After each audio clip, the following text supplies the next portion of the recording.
Hello friends, welcome back to our channel Shantanu সোনা। এখন আমরা যাচ্ছি মদনমোহন মন্দিরে, এখানেই সামনেই। তো আমি রেডি হয়ে গেছি, আমাকে কেমন লাগছে দেখো, ভালো লাগছে। আর ও রেডি হয়ে গেছে।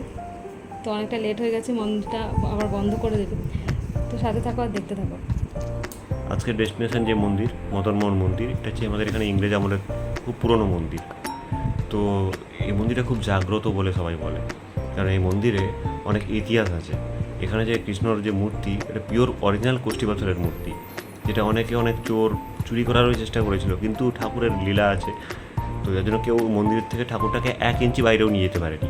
অথচ সেই ঠাকুরকে পুরোহিতরা দিব্যি এখানে ওখানে করে নিয়ে গিয়ে যাচ্ছে, পুজো করছে। তো না দেখলে বলা যাবে না ঠাকুরের মহিমা কী আছে। তো চলুন আপনাকে মন্দিরটা দেখাই, সাথে ঠাকুরকেও চেষ্টা করবো দেখানোর জন্য। সচরাচর ঠাকুরের ছবি তুলতে মানা থাকে, তো চলুন দেখা যাক আমি ঠাকুরের ছবিটা দেখাতে পারি কিনা।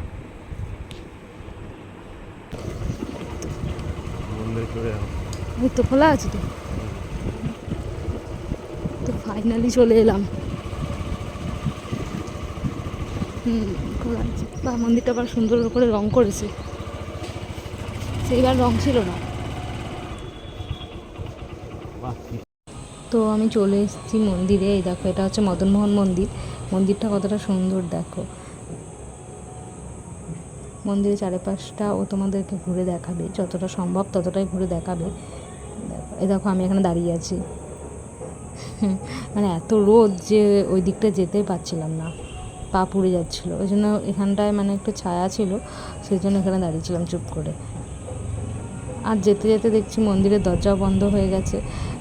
আমরাও গেছি আর মন্দিরের ঠাকুরকে খাবার দেওয়া হয়ে গেছে, তাই আর দরজা তখন খুলেনি, আর দরজা বন্ধ হয়ে গেছে। দরজা বলছে যে এখন আর খুলবে না। তো কী আর করবো, মন খারাপ হয়ে গেল। দাঁড়িয়েছিলাম তাই সাইডে চুপ করে, ঠাকুর দর্শন করা আর হয়নি। বন্ধুরা, দুর্ভাগ্যের বিষয়, মন্দিরটা আজকে বন্ধ। আমরাও ঢুকেছি আর বন্ধ হয়ে গেছে মন্দির। নাহলে হয়তো তোমাদেরকে দেখাতে পারতাম, যদি ভিডিও করতে দিত তাহলে। আমরা নিজেরাই আজকে দেখতে পারিনি।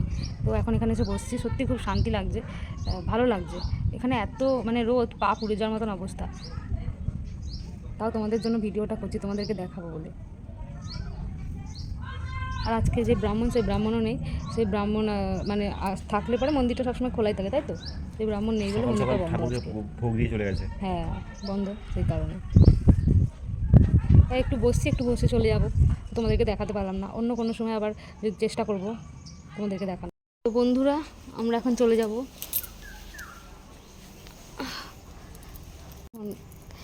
গাড়ি বের করেছে, যাব। বাবা, কি দেখো কত রোদের মধ্যে হাঁটতে হচ্ছে, পা পুড়ে যাচ্ছে পুরো আমার।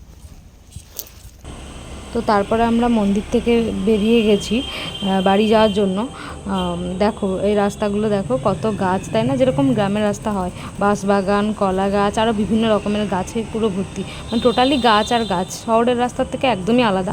যারা শহরে থাকো তারা অবশ্যই জানো যে শহরের রাস্তাঘাট কীরকম, আর যারা প্রপার গ্রামে থাকো তারাও জানো যে গ্রামের রাস্তাঘাট কীরকম। তো এটা নতুন করে বলার কিছু নেই, কিন্তু এটা আমার কাছে একটু অন্যরকমই লাগে। এই জায়গাতে যখনই আমি আমার শ্বশুরবাড়িতে আসি, তখনই আমার জায়গাটা ভালো লাগে। ঘুরতে আমি খুব ভালোবাসি। তো শ্বশুরবাড়িতে আসলে আমি ফার্স্টেই ওকে বলি, যখনই আসে, সবসময় তো আর কি টাইম হয় না, বর ছুটি পায় না। তো যখনই চেষ্টা করি আসার, যখনই সময় হয়, তো যখনই আসি তখনই না আমি ওকে বলি যে তুমি আমাকে একটু ঘুরতে নিয়ে চলো, হয় মন্দিরে নিয়ে চলো, না হলে একটু রাস্তাঘাটের দিকেই ঘুরতে নিয়ে চলো, কারণ ওই যে গাছপালাগুলো আছে ওগুলো আমি দেখবো। সেই জন্য আমার খুব ভালো লাগে গাছ দেখতে, আর ছোটোবেলা থেকে না গাছপালা আমি খুব ভালোই বাসি। তো এই যে এখন চলে যাচ্ছিলাম বাড়িতে। আর আমাকে ভয়েস ওভার দিতে হয়েছে, কারণ খুব আওয়াজ হচ্ছিলো চারিদিকে। তো এই দেখো, বাড়িতে এসে গেছি, আর এসেই তোমাদেরকে দেখিয়ে দিচ্ছিলাম যে কত ফুল হয়েছে এখানে।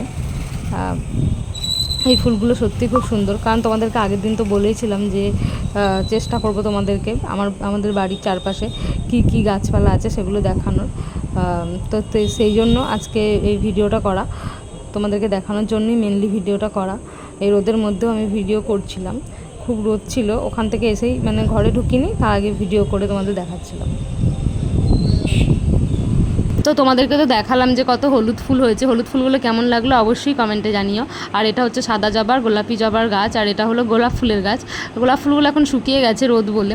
শীতকাল বা বর্ষাকাল বলো, যখন আর কি গোলাপ ফুলগুলো হয় তখন না দেখতে বেশ ভালোই লাগে। আর এটা হলো আমাদের বাড়ি, আমাদের বাড়িটা কেমন লাগছে অবশ্যই কমেন্টে জানিও, ঠিক আছে।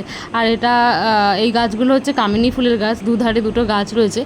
তো গাছের ফুলগুলো তো এখন হয়নি, শুকিয়ে গেছে, আগের দিন তোমাদের বললাম। আর মোটামুটি অনেক গাছই আছে। এই দেখো এটা হচ্ছে তুলসী মঞ্চ, আর এটা তুলসী পাতা, আর আর ওইখানে আছে পাতাবাহার গাছ, ওইদিকে আরও গাছপালা ছিল। তো এই দেখো এটা হচ্ছে সেই জামরুল গাছ যেটা তোমাদেরকে আগের দিন দূর থেকে দেখাচ্ছিলাম। দেখো কত জামরুলের ফুল হয়েছে, কিন্তু ফল এখনও হয়নি, কিন্তু যখন জামরুল হয় না দেখতে দারুণ লাগে। আর জঙ্গলের ভিতরে যত গাছপালা দেখতে পাচ্ছ সবই আমাদের গাছ। তো এখন তো অনেক রোদ, তাই আমি আর জঙ্গলে যাইনি। আর এটা হচ্ছে রুদ্রাক্ষ গাছ, রুদ্রাক্ষ গাছটা কেমন লাগছে অবশ্যই জানিও, ঠিক আছে। তো বন্ধুরা এই গাছপালাগুলি তোমাদের দেখানোর চেষ্টা করলাম, কেমন লাগলো অবশ্যই জানিও। তো আমি এবার তো বন্ধুরা তারপর আমি খাওয়া দাওয়া করে শ্বশুরবাড়ি থেকে চলে এসেছি আমার বাড়িতে, মানে হাওড়াতে, যেখানে আর কি আমরা থাকি। তো ও ওই ড্রেসটাই পরে চলে গেছিলো, কিন্তু আমি চেঞ্জ করে নিয়েছি, কারণ আমি তো আর এই ড্রেসটা শাড়ি পরে তো আর আসতে পারবো না অতটা রাস্তা, তাই জন্য আমি চেঞ্জ করে নিয়েছিলাম। তো আমরা চলে এসেছি হাওড়া অঙ্কুরহাটিতে লুধিয়ানা রেস্টুরেন্টে, কারণ আসতে অনেকটা রাত হয়ে গেছিলো। তো তারপরে আর রান্না করিনি। তো ওকে বলছিলাম কেমন লাগছে বলো, ও তো বলছে আমি কতক্ষণে খাবো। তো বন্ধুরা আমি ভাবছিলাম ও হয়তো ছবি তুলছে, তারপরে দেখছি না ভিডিও করছে। তো আমি বুঝতে পারছিলাম না, তাই তোমাদেরকেও সেটা দেখালাম। আমরা অর্ডার করেছিলাম এই যে fried rice, mixed fried rice আর চিলি চিকেন, একবারে গরম গরম বানিয়ে দিয়েছে। এই যে খাওয়া শুরু করে দিয়েছে, মানে খুব তাড়াতাড়ি খেতে শুরু করে দেয়, একটু দাঁড়ায় না। কেমন বলো খেয়ে, কেমন বানিয়েছে? আমি এখনও খাইনি তো, ভালো, তাহলে খাও। তো তারপরে কিন্তু আমি খাওয়া শুরু করে দিয়েছিলাম। আসলে আমার প্রচণ্ড খিদে পেয়ে গেছিলো, কারণ রেস্টুরেন্টে আসতে অনেকটা রাত হয়ে গেছিলো। আর সত্যি খাবারটা খুব টেস্টি ছিল। এখানে সবসময় ভালো খাবারই বানায়, এর আগেও আমি এখানে অনেকবার এসেছি, সেই ভিডিওগুলো হয়তো তোমাদের দিতে পারিনি, কারণ তখন আমি ভিডিও করতাম না। একবারে ফ্রেশ খাবার বানায়, তো খুব ভালো লাগে এখানকার খাবার। তো যাই হোক, এখানে অনেকটা রাত হয়ে গেছিলো, কারণ আমি না বাড়িতে এসেছিলাম অনেকক্ষণ আগে, কিন্তু ঘর পরিষ্কার করলাম, আরও অনেক কাজ ছিল, তো সেই কারণে অনেকটা লেট হয়ে গেছিলো এখানে যেতে, প্রায় 10:30টার বেশি বেজে গেছিলো। তো ও আমাকে বলছিল তাড়াতাড়ি খাওয়া, কারণ একটা লোকও ছিল না রেস্টুরেন্টে, আমরা দুজনেই শুধুমাত্র ছিলাম। তো আমি বলছিলাম বন্ধ করবে না, তোমার চিন্তা নেই।